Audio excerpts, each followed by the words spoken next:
আউযুবিল্লাহি মিনাশ শাইতানির রাজিম বিসমিল্লাহির রহমানির রহিম।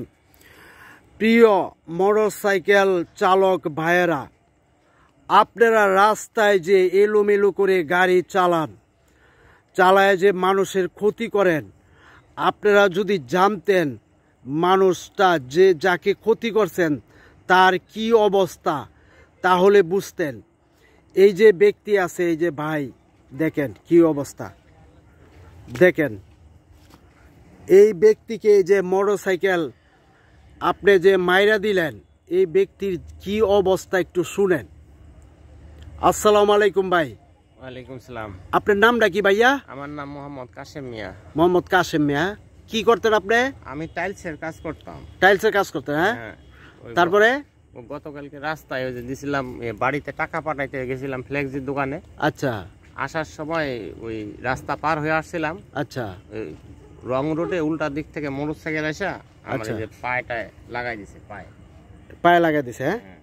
আরে পায়ে লাগাই দিছে। ওখানে কালকে তো বুঝতে পারি নাই কি হবে। আচ্ছা।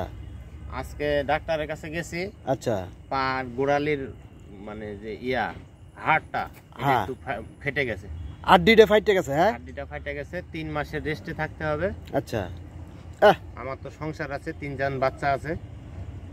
হ্যাঁ, এখন 3 মাস রেস্টে থাকলে তো আমি কাজ কাম কিছু করতে পারবো না।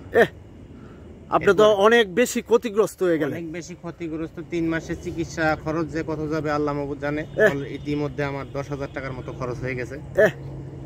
মোটরসাইকেল ভাইয়েরা দেখেন, আপনারা এই যে এলোমেলো সকল গাড়ি চালক ভাইয়েরা এলোমেলো গাড়ি চালায়া ওই যে মানুষের ক্ষতি করেন, আপনি যদি জানতেন ওই ক্ষতিগ্রস্ত লোকটার কি অবস্থা, তাহলে বুঝতেন যে কিভাবে গাড়ি চালানোর দরকার।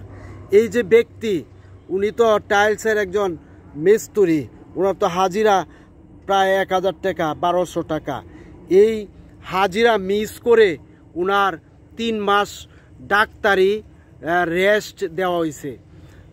আরও কতদিন যে লাগে একমাত্র আল্লাহ পাক জানে। আর একজন টাইলস মিস্ত্রি তো কোটি কোটি টাকার মালিক থাকে না।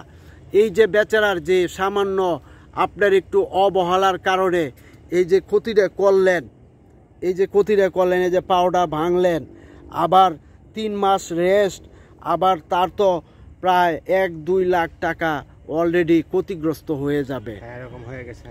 এরকম হয়ে গেছে। হ্যাঁ, 3 মাস বসে থাকলে তো এমনি 1 লাখ টাকা। আরে আল্লাহ, 3 মাসের খাওন খরচা আছে, কত কিছুই তো আছে। চিকিৎসা তো এই 2 দিনে গেছে 10,000। আরো 2 বার ড্রেসিং করাইতে হবে, এক্সরে করাইতে হবে। প্রিয় গাড়ি চালক, সমস্ত গাড়ি চালক ভাইয়েরা, আপনারা যদি একটু সচেতন হয়ে একটু ধৈর্য সহকারে গাড়ি চালান, তাহলে এই যে এই ভালো মানুষটা দেখেন হাড় ফেটে গেছে, তার মানে অনেক বড় সমস্যা। এরকমও হইতে পারে চিরজীবন এই ব্যক্তিটার এই কষ্ট নিয়ে বেঁচে থাকতে হবে। তো আপনারা দয়া করে অনুগ্রহ করে মন দিয়ে লাগায়া গাড়ি চালাবেন, কারো ক্ষতি করবেন না।